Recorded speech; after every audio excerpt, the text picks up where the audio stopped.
intani maanta waxay tahay inaan ku soo gudbinayno aan ku leenahay ogow oo xusuusnow inaad adoon Ilaahay tahay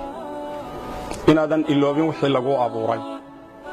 inaadan iloobin maqsadka laga leeyahay inaadan iloobin cidda kaliya wax ku tari karta abaar iyo mushkilad hadaad dareemayso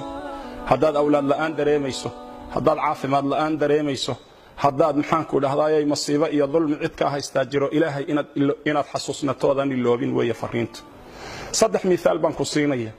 qisada koobaad waxa lagu tilmaamaa ibn abi dunya kitaabu leeyahay inuu ku wariyay isagoo zuhdiga ka waramay iyo alla bariga iyo cibaadada qofka muslimka ah waxa kale oo wariyay Hasan al-Basri isagoo Anas ibn Malik ka wariyay nin ansaariya inuu ahaa nin ganacsada lagu tilmaamay naasik iyo waric xalaal miirad inuu ahaa xilligii nabi Muhammad alayhi salaatu wasalaam ninkaasi inuu maalin maalmaha kamida isagoo safar doonaya soo maray tuulooyinka iyo magaalooyinka deegaanka bani aadamka kamida oo dhinaca Shaam inay ahayd lagu tilmaamay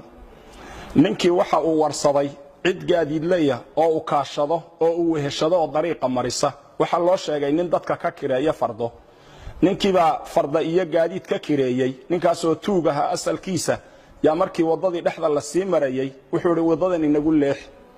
waxa uu yiri war wadadan haynagu leexina tana raadkiya dadka cagtoodu ka muuqataaya inna mari wuxuu may anigu tana qaano tana dhow oo tana toobiya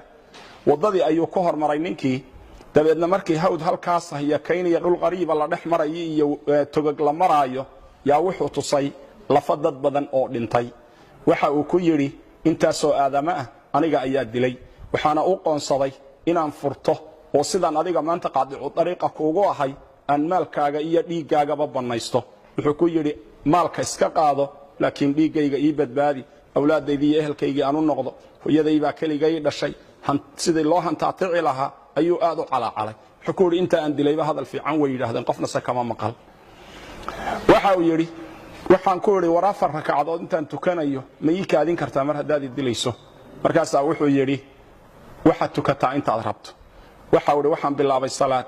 waxaan isku dhaxwaday ducooyin iyo ayad quraan oo qalbigayga ku soo dhacaysay ayada quraanki waxay amman yujibul mudarra idha da'aa wa yakshifu as-su'a wa yaj'alukum khulafa al-ard ilahum ma'a Allah ayada qalbigayga ku soo noqnoqonaysay ducaduna waxay ahayd ya wadud ya dhul arsh al-majid ya fa'alu lima yurid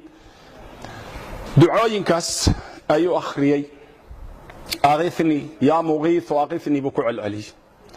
ducada markuu akhriyay ya rakacadihiisa ku dhex jiray yaa wuxuu lusku la hortaagnaa warankii uu ku dili lahaa ayuu la hortaagnaayo dhaqso ayuu lahaa wuxuu u jeeday ninkii oo durbadiiba xagga dambe jaleecay oo dhinaca fiiriyay